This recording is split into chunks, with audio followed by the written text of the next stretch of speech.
Hi guys, so welcome to my channel. इस video में हम करने वाले हैं शुरू class 9 chemistry chapter 3 atoms and molecules. So without wasting time let's start the video. तो सबसे पहले हमारा चैप्टर शुरू होता है from laws of chemical combination. तो सबसे पहले हम समझेंगे कि लॉज ऑफ केमिकल कॉम्बिनेशन क्या होते हैं। So, the reaction of two or more substances to give the products is governed by certain laws. These laws are called laws of chemical combination. वो क्या कह रहे हैं कि दो या दो से ज़्यादा substances का जो reaction है प्रोडक्ट देने के लिए, ठीक है, ये सब्सटेंस ए है, ये बी है, तो ये हमारे क्या है, रिएक्टेंट्स हैं, ठीक है। और इनके जो रिज़ल्ट आएगा, सपोज सी डी, तो ये हैं हमारे प्रोडक्ट्स, ठीक है। These are our products. तो जब दो और दो सब्सटेंसेस का रिएक्शन होता है, फिर वो जो प्रोडक्ट देते हैं उनके लिए कुछ लॉज बनाए गए हैं उनके प्रोडक्ट्स के ऊपर। उन लॉज को हम क्या कहते हैं, लॉ ऑफ केमिकल कॉम्बिनेशन, ठीक है। अब कुछ लॉज पढ़ेंगे हम। सबसे पहला है हमारा लॉ ऑफ कंजर्वेशन ऑफ मास और दूसरा है लॉ ऑफ कांस्टेंट प्रोपोर्शन। बहुत सारे और भी लॉज हैं, बट इन दिस वीडियो भी नहीं, इस चैप्टर में क्लास 9 में हम सिर्फ और सिर्फ दो लॉज पढ़ेंगे, लॉ ऑफ कंजर्वेशन ऑफ मास और लॉ ऑफ कांस्टेंट प्रोपोर्शन। तो सबसे पहले law of conservation of mass invent हुआ था 1774 में। किसने दिया था, एंटोine लवॉइजियर ने।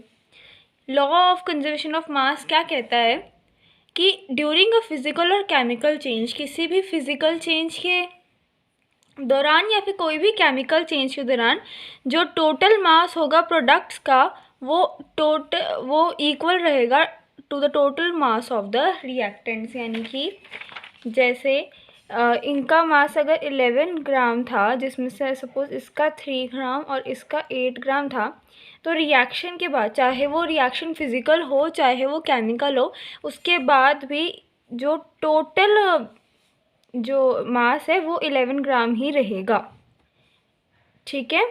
This what the law of conservation of mass means, ठीक है। इससे हम लॉ ऑफ इंडेस्ट्रक्टिबिलिटी भी कहते हैं, क्योंकि इसमें क्या होता है, जो मैटर होता है कभी भी डिस्ट्रॉय नहीं करते हैं हम, ना ही क्रिएट करते हैं during a chemical reaction. Chemical reaction के दौरान मैटर कभी भी ना तो डिस्ट्रॉय होता है और ना ही क्रिएट होता है, ठीक है। अब लॉ ऑफ कांस्टेंट प्रोपोर्शन क्या होता है।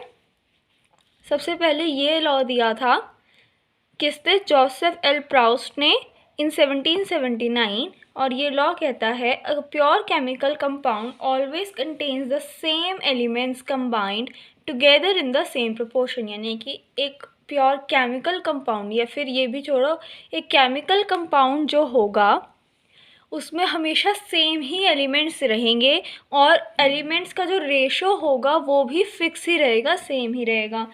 जैसे कि एग्जाम्पल के लिए हाइड्रोजन और ऑक्सीजन दो एलिमेंट्स हैं जिनके कॉम्बिनेशन से क्या बनता है, वाटर बनता है, ठीक है।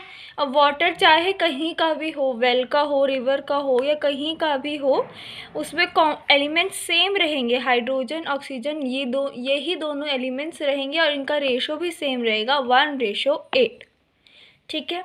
अब नेक्स्ट देखते हैं, ठीक है। ऐसे ही जैसे अब अमोनिया है, कहीं का भी अमोनिया हो, उसमें दो ही एलिमेंट्स रहेंगे, नाइट्रोजन और ऑक्सीजन, और रेशो भी फिक्स ही रहेगा, नाइट्रोजन का 14 और ऑक्सीजन का 3। ऐसे ही कार्बन और ऑक्सीजन जो है उनका भी रेशो फिक्स ही रहेगा, 3:8, ठीक है। इसको 8 कर लो, 14:8 होगा, ठीक है। इनका फिक्स ही रेशो रहेगा। हाँ, तो ये नाइट्रोजन और हाइड्रोजन है, नाइट्रोजन और हाइड्रोजन से अमोनिया बनता है, तो उनका रेशो क्या रहेगा, 14:3 रहेगा। हाइड्रोजन जो है उसका रेशो इसमें 3 ही रहेगा। देन कार्बन एंड ऑक्सीजन का रेशो चाहे जब ये दोनों यूज़ हो गए, कार्बन और ऑक्सीजन, तो इनका रेशो भी फिक्स ही रहेगा, दैट विल बी 3:8, ठीक है। अब नेक्स्ट टॉपिक आता है हमारा डाल्टन्स एटॉमिक थ्योरी। अब डाल्टन एक बहुत ही फेमस साइंटिस्ट थे जिन्होंने अपनी एटम से रिलेटेड एक थ्योरी दी थी, जिसमें उन्होंने एटम से रिलेटेड कुछ बातें बताई थी। तो वो देखेंगे, पोस्टुलेट्स थे उनके। There were 6 postulates that he had given. तो सबसे पहला हम पढ़ेंगे, every matter is composed of tiny particles called atoms. ठीक है, हर एक मैटर जो है वो एटम्स नाम के छोटे छोटे पार्टिकल से कंपोज्ड है। Atoms can neither be divided, destroyed और क्रिएटेड। एटम्स को हम ना ही डिवाइड कर सकते हैं, ना ही डिस्ट्रॉय कर सकते हैं, और ना ही क्रिएट कर सकते हैं। This was the second postulate that he had given. Then atoms of the same elements are identical. इसका क्या मतलब हुआ कि फॉर एग्जाम्पल हमारे पास एक क्या कह सकते हैं, एटम है हाइड्रोजन का, ठीक है, और 2 एटम्स हैं हाइड्रोजन के, ठीक है, ठीक है। तो ये 2 एटम्स हैं हाइड्रोजन के, इनका मास, इनका साइज़, इनका शेप सब कुछ सेम ही रहेगा, चाहे ये किसी भी कंपाउंड में हो। यानी कि अगर 2 एटम्स हैं हाइड्रोजन के, या कोई भी 2 एटम्स हैं जो कि आइडेंटिकल हैं, यानी कि सेम एलिमेंट्स के, हमेशा सेम ही करेक्टरिस्टिक्स और मास और करेक्टरिस्टिक में ही आएगा, तो सेम ही करेक्टरिस्टिक्स होंगे, ठीक है।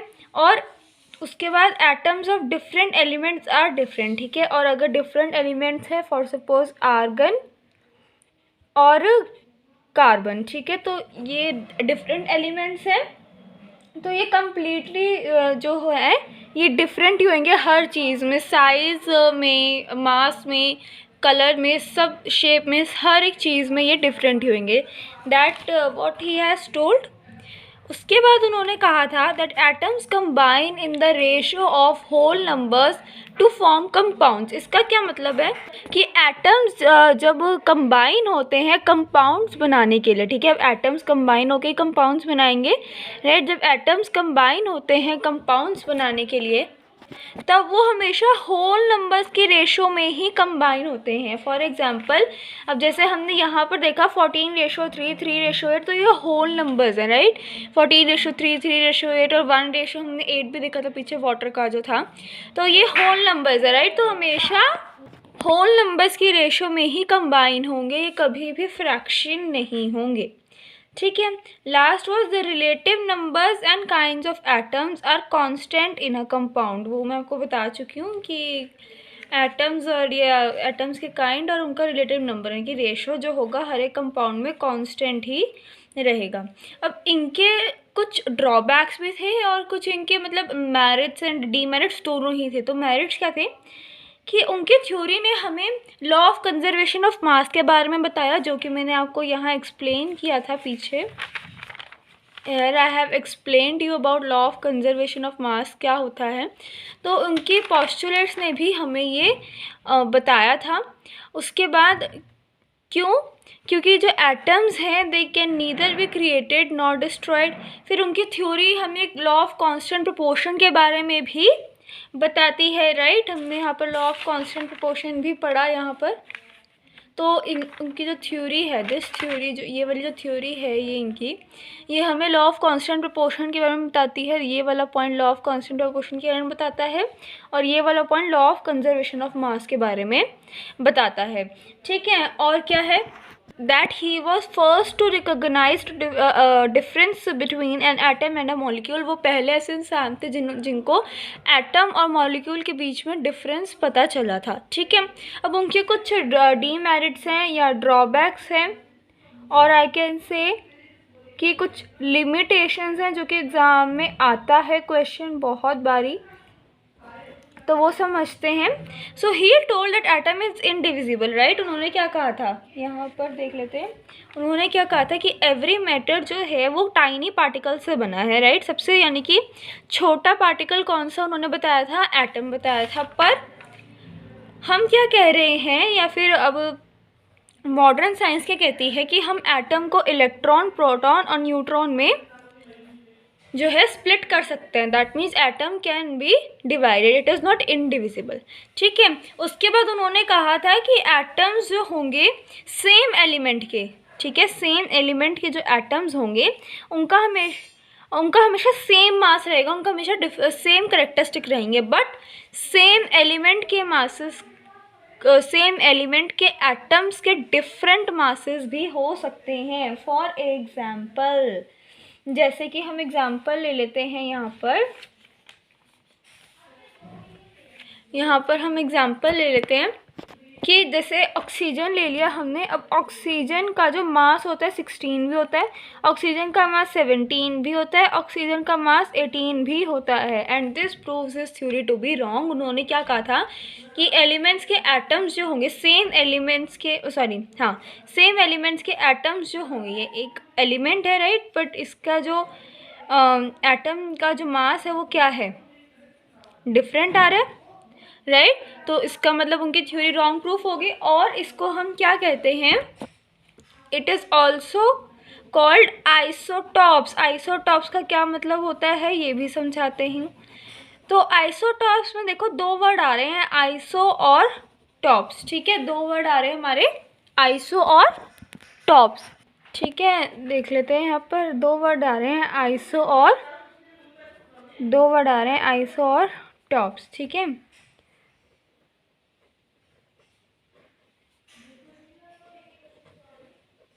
अब इनका मतलब क्या होता है, ठीक है, अब इनका मतलब क्या होता है, आइसो का क्या मतलब होता है और टॉप्स का क्या मतलब होता है। अब ये वो वाले टॉप्स नहीं है जो हम लोग कानों में लगाते हैं, दिस इज समथिंग डिफरेंट, ठीक है। तो देखो आइसो का मतलब होता है डिफरेंट, और टॉप्स का मतलब तो आप लोगों को पता ही है, टॉप ऊपर, ठीक है। तो आइसोटॉप का क्या मतलब हुआ, जिन एलिमेंट्स के एटम्स का जो टॉप है राइट, टॉप में यानी कि एटॉमिक मास वो क्या है, डिफरेंट है, ठीक है। सिमिलरली उन्होंने क्या कहा था कि डिफरेंट एलिमेंट्स जो होंगे, सपोज जैसे हमने ले लिया था आर्गन और हम कैल्शियम ले लेते हैं, इनका जो हमें मास होगा वो भी हमेशा डिफरेंट होगा, बट ये भी रॉन्ग प्रूफ हो जाता है। जैसे कि अब मैंने एग्जांपल ले लिया आर्गन और कैल्शियम, इनका मास क्या है, दोनों का ही मास क्या है 40 है, और ये इसका हम एटॉमिक मास निकालना भी सीखेंगे, ठीक है, इसी वीडियो में, ठीक है। तो इसका मतलब ये क्या हो गए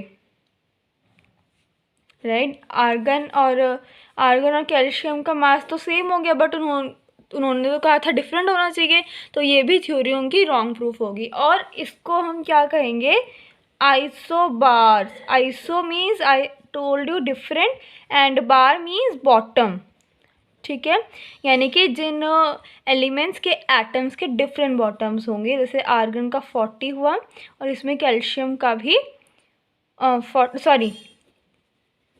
आर्गन का जो हमने कहा एटॉमिक मास 40 है और हमने कहा कैल्शियम का 40 है राइट। तो आइसोबार्स कौन से हुए, जिनका बॉटम तो लिखने में तो यहाँ पर आएगा ना बॉटम, तो जिनके बॉटम डिफरेंट होते हैं, that is known as isobar, ठीक है। तो ये थे हमारे ड्रॉबैक्स, ठीक है। तो अब हम पढ़ेंगे अबाउट एटम। तो एटम क्या होता है, an atom is the smallest particle of an element which takes part in chemical reaction. Atom सबसे छोटा पार्टिकल है एलिमेंट का, ठीक है, जो कि केमिकल रिएक्शन में हिस्सा लेता है। साइज क्या होता है, the size of the atom is indicated by its radius. उसके रेडियस से इंडिकेट होता है, उससे हम क्या कहते हैं, एटॉमिक रेडियस कहते हैं। सबसे छोटा एटम है हाइड्रोजन का, ठीक है। और अगर हमें इसे किसी की वो निकालना हो एटॉमिक रेडियस, तो उसके लिए 1 nanometre is equal to 10⁻⁻⁹ metre. Hydrogen की 10⁻⁻27 मीटर कुछ होती है, आगे नंबर भी होता है शायद से 1.67 या 1.66 कुछ ऐसा, ठीक है। नेक्स्ट टॉपिक आता है हमारा सिम्बल्स, ठीक है। नाउ डाल्टन जो थे वो फर्स्ट साइंटिस्ट थे जिन्होंने सिम्बल्स यूज़ करे थे। कुछ सिम्बल्स यहाँ पर आप देख सकते हो मैंने बनाए हुए। हाइड्रोजन का जैसे उन्होंने ये सिंबल यूज़ किया था, then for oxygen he use this symbol, for phosphorus he use this symbol, ठीक है। पर क्या होता है, व्हाट हैपेंड कि ये जो सिम्बल्स होते हैं ना, ये सभी लोगों को लर्न करने में बहुत मुश्किल लगता है राइट। अब मतलब ना, और उनके सिंबल्स में कॉमन थिंग क्या होती है कि हर एक सिंबल में उनका एक सर्कल होता है, ठीक है, और उसके अंदर उन्होंने कुछ कलाकारियाँ कर रखी होती हैं। बट अब this is also very difficult to learn, है ना, कि 118 एलिमेंट्स है नाउ, ठीक है, और उसके अगर हम सिम्बल्स लर्न करने बैठे 118 symbols, it is very much difficult to learn. तो उसके लिए कौन से साइंटिस्ट से उन्होंने क्या किया वो देखते हैं।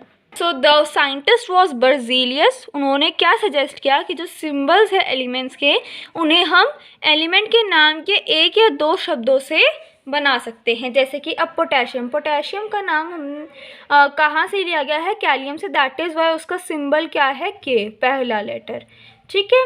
आयरन, आयरन का नाम कहाँ से लिया गया है, फेरम से, सो इसका सिंबल भी क्या है, F E. Then copper, cuprum, C U. Silver का नाम है अर्जेंटम, इसलिए इसका सिंबल क्या है, ए आर, ठीक है। शायद से फिर मैंने आर्गन का सिंबल गलत यूज़ कर दिया, उसका फिर ए जी था। नो आई वॉज राइट, इसका मैंने गलत लिखा हुआ है, सॉरी, इट्स ए जी, ठीक है। ये यहाँ पर ए जी आएगा, सिल्वर का जो सिंबल है वो ए जी है, ठीक है, अर्जेंटम। और आर्गन का ए आर है, दैट इज़ वाई सिल्वर का क्या लिया गया है, ए जी, ठीक है। तो ये तो हमने बहुत पढ़ा, दो लॉज हमने पढ़े भी, law of conservation of mass and law of constant proportion, दो लॉज पढ़े हैं। Then we have talked about Dalton's atomic theory, फिर उनके हमने मेरिट्स पढ़े, डीमेरिट्स पढ़े, फिर हमने कहा एटम क्या होता है, ठीक है, राइट। फिर हमने कहा कि एटम क्या होता है, फिर हमने पढ़ा कि एटम का साइज़ क्या होता है, सबसे छोटा एटम कौन सा है, किसका है, हाइड्रोजन का है। और फिर हमने सिंबल्स की बात की, डाल्टन के सिंबल्स कैसे थे, और फिर कौन से साइंटिस्ट थे, बर्जीलियस, जिन्होंने क्या सजेस्ट किया, ठीक है। अब हम आते हैं अपने टॉपिक एटॉमिक मास पर। तो एटॉमिक मास क्या होता है, the mass of an atom of an element, किसी एलिमेंट के एक एटम के मास को हम क्या कहते हैं, एटॉमिक मास। तो नाम से क्लियर हो रहा है। तो 1961 में IUPAC इसने क्या कहा था कि एटॉमिक मास को हम किस में मेजर करेंगे, in atomic mass unit, that is use now as AMU। But अब करंटली हम किस में वो करते हैं, क्या यूनिट यूज़ करते हैं, unified mass, that is you. आपने देखा भी होगा, अगर you have just taken overview of the chapter through book, आपने देखा भी होगा, तो यू यूज़ किया गया है। तो करंटली अब IUPAC ने ये यूज़ करने के लिए कहा है, ठीक है। एटॉमिक मास यूनिट होता क्या है, quantity of mass equal to 1/12 of the mass of an atom of C12, that is carbon 12, ठीक है। एटॉमिक मास यूनिट की डेफिनेशन क्या है कि मास की क्वांटिटी, ठीक है, कि कितना जो मास है, जैसे कि आपकी NCERT में बताया गया, अच्छे से एक्सप्लेन किया गया है कि वाटरमेलन का एग्जांपल लिया एंड एप्पल का एग्जांपल दिया है कि अगर हमारे पास राइट वो वेइंग मशीन होती है ना, अगर हमारे पास राइट बाट नहीं है ये एप्पल का मास निकालने के लिए कितना है, तो हम उसके लिए एक दूसरे फ्रूट का मास लेंगे जिसका मास हमें पता है, राइट। फॉर वाटरमेलन लिया, तो वाटरमेलन और एप्पल को रखा, तो वाटरमेलन की तरफ ज़्यादा झुक जाता है, obviously watermelon is heavy than apple. तो क्या करते हैं, वाटरमेलन को 12 पीसेस में रख देते, काट देते हैं, ठीक है। सपोज वाटरमेलन का मास था 12 kg, ठीक है, वाटरमेलन का मास था 12 kg, ठीक है। तो उसे हमने 12 पीसेस में बांटा, यानी कि ईच पीस का मास कितना हो गया, 1 kg। हर एक पीस का मास कितना हो गया, 1 kg। अब हमने उसे उसमें एप्पल के साथ रखा, सो दैट वाज इक्वल। तो इसका मतलब कि उस एप्पल का मास कितना था, 1 kg था, ठीक है।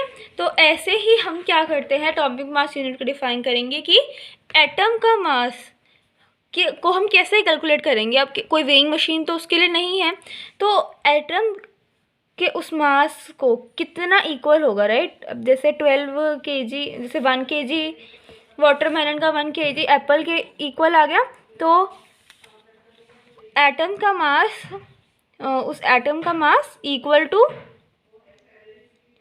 1/12 of the mass of an atom of C12, carbon 12 एक हमारा एटम है, उसके 1/12 मास से हम इक्वल करके निकालेंगे। ठीक है, अब रिलेटिव एटॉमिक मास मैंने आपको बता दिया दैट नंबर ऑफ टाइम्स कि एक एलिमेंट जो है वो कार्बन 12 के 1/12 पार्ट से कितना ज़्यादा हैवी है।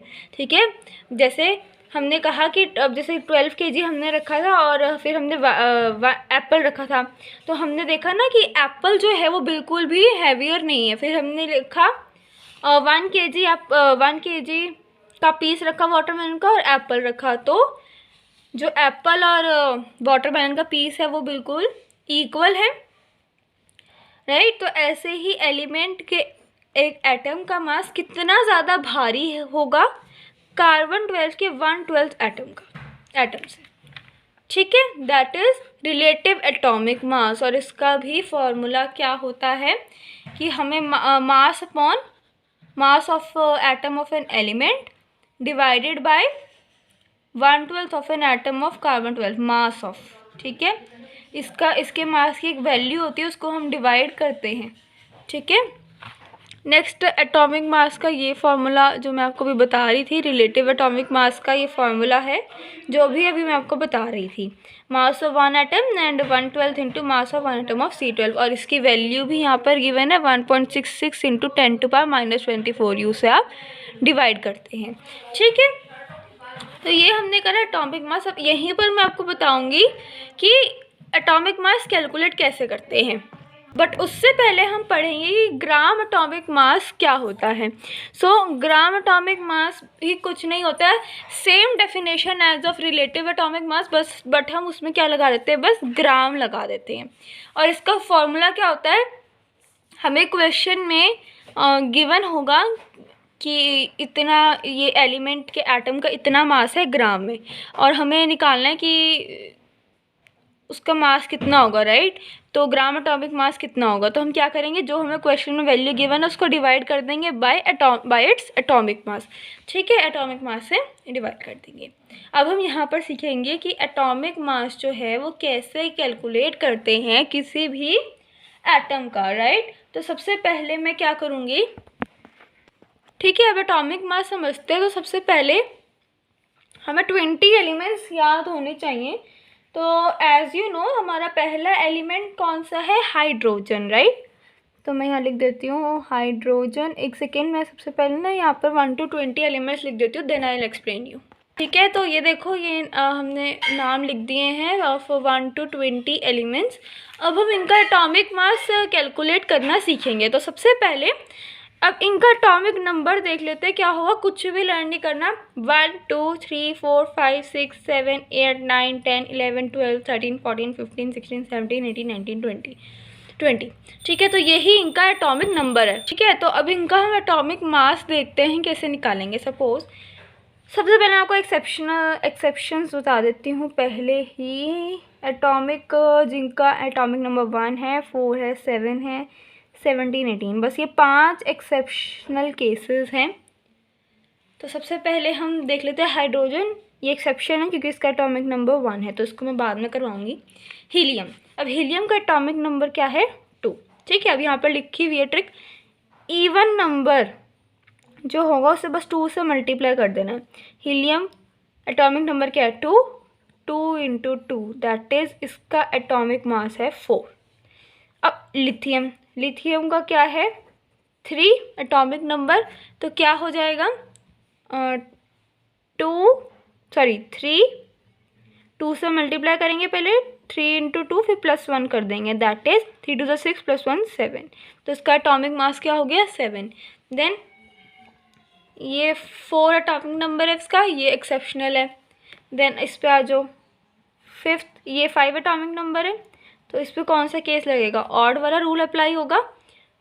5 इंटू 2 + 1 दैट इज़ 11, यानी कि इसका एटॉमिक मास क्या हो गया, 11 हो गया। ठीक है, अब आगे देखो, ये है 6, simply 6 into 2 12, 7 into 2 + 1 15,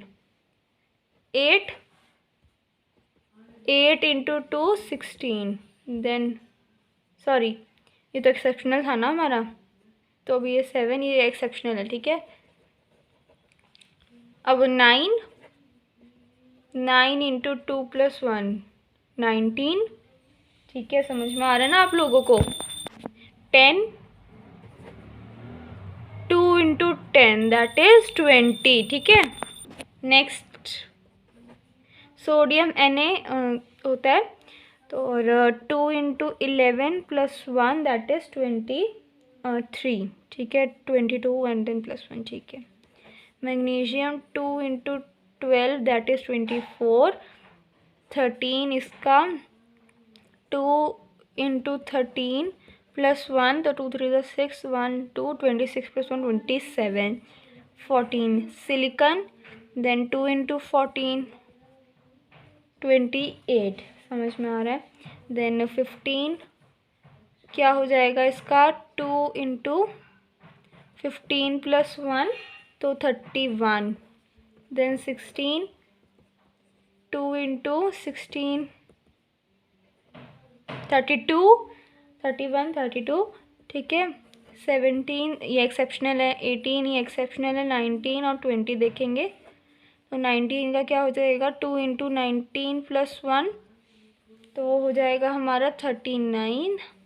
38+1 and calcium 2 into 20 that is 40। ठीक है, अब एक्सेप्शनल देख लेते हैं। तो सबसे पहला है हमारा हाइड्रोजन एक्सेप्शनल केस जिसका एटॉमिक नंबर 1 है। इसका तो इजी होगा, आपको याद रखना एटॉमिक मास 1, बस जो एटॉमिक नंबर वही एटॉमिक मास। अब 4 है हमारा एक्सेप्शनल, याद रख लो बस 1 4 7 17 18, बस ये 5 याद रख लो ऐसे नंबर। ठीक है, इसके बाद बेरिलियम। अब ये 4 और 7 ना आपस में इंटरचेंज कर लेते हैं। क्या करते हैं, कहते हैं 4 कहता है तू मेरा रूल रख, मुझे तेरा पसंद आया और मैं तेरा रखता हूँ, तो 4 7 का रूल ले लेता है। 7 का क्या है रूल, ऑड नंबर है तो उसका रूल क्या है मल्टीप्लाई बाय 2+1, तो वो ये रख लेता है। That means 2 into 4+1 9।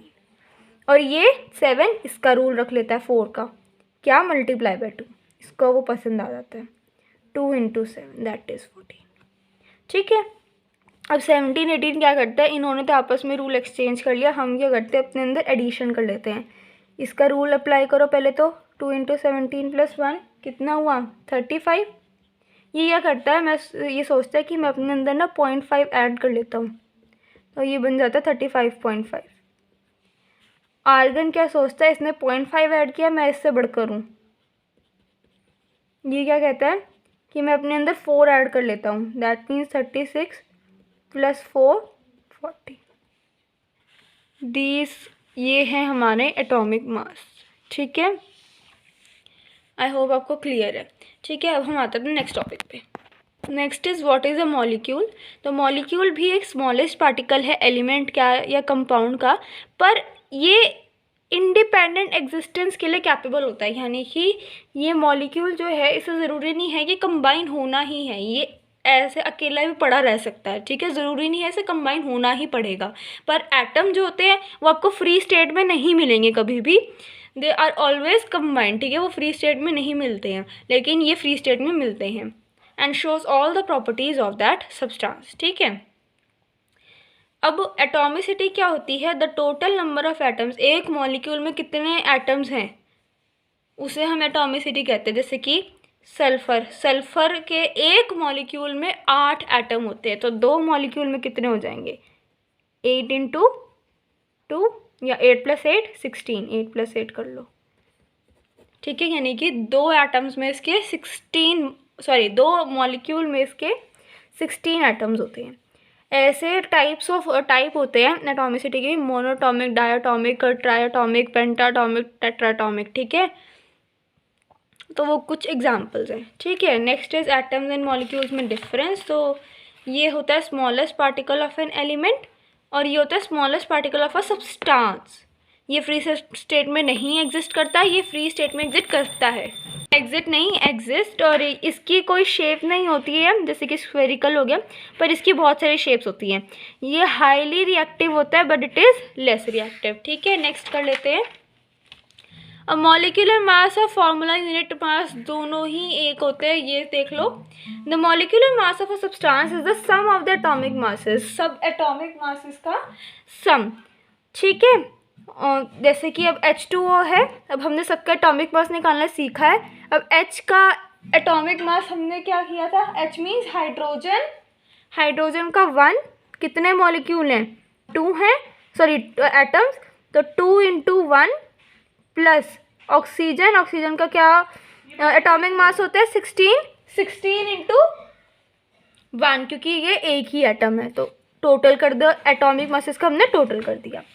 अब relative molecular mass and gram molecular mass, ये जैसे हमने रिलेटिव एटॉमिक मास और ग्राम एटॉमिक मास पढ़ा था ना, दीज बोथ आर सेम, बस उसमें एटम की जगह मॉलिक्यूल आ जाएगा, दोनों की डेफिनेशन सेम है। ग्राम मॉलिक्यूलर मास में भी क्या डिफरेंस होगा इससे, कि ये ग्राम में होगा, ठीक है। अगर रिलेटिव एटॉमिक मास की हमने क्या डेफिनेशन की थी, the relative atomic mass of an element is expressed as the number of times an element and atom of that element is heavier, इसमें हम कर लेंगे and molecule of that element is heavier, बस। और ग्राम वाले में क्या हो जाएगा कि ये बस ग्राम्स में होता है। अब लास्ट हमारा टॉपिक है आयन क्या होता है। तो आयन जो होते हैं वो चार्ज्ड पार्टिकल्स होते हैं, और 2 टाइप के चार्ज हो सकते हैं, नेगेटिव चार्ज और पॉजिटिव चार्ज। ये तो हमें पता ही है सबको, नेगेटिव कौन से होते हैं एनायन, और पॉजिटिव कौन से होते हैं कटायन। एनायन अब इनके ऊपर नेगेटिव चार्ज क्यों होता है, बिकॉज ये लेते हैं, अब जो लेगा वो जाएगा घाटे में, यानी कि माइनस में, ठीक है। और कटायन ये बेचारे सेक्रीफाइस करते हैं, तो इसको इसलिए हम इनको क्या दे देते हैं, पॉजिटिव साइन दे देते हैं। और वैलेंसी क्या होती है, ये इसका मतलब क्या हो गया, लॉस ऑफ 1 और मोर इलेक्ट्रॉन्स एंड गेन ऑफ 1 और मोर इलेक्ट्रॉन्स। वैलेंसी क्या होती है कि एलिमेंट के कंबाइनिंग पावर को वैलेंसी कहते हैं। अब इसमें हमारा सर में एक टॉपिक रह गया है chemical, 2 topic, mole concept and chemical formulas, तो वो हम नेक्स्ट वीडियोज़ में पढ़ेंगे। फ़िलहाल वी विल कवर विद, लंबी वीडियो हो रही है, that is why we will cover with the 2 numericals. पहला है calculate the mass of 2.5 gram atoms of oxygen. इसमें हमें कुछ नहीं करना, मास कैलकुलेट करना है। ऑक्सीजन का मास कितना होता है भाई 16, बस 2.5 × 16। अब वो करके देख लो यार, 25 × 16 इट इज़ 2 18 19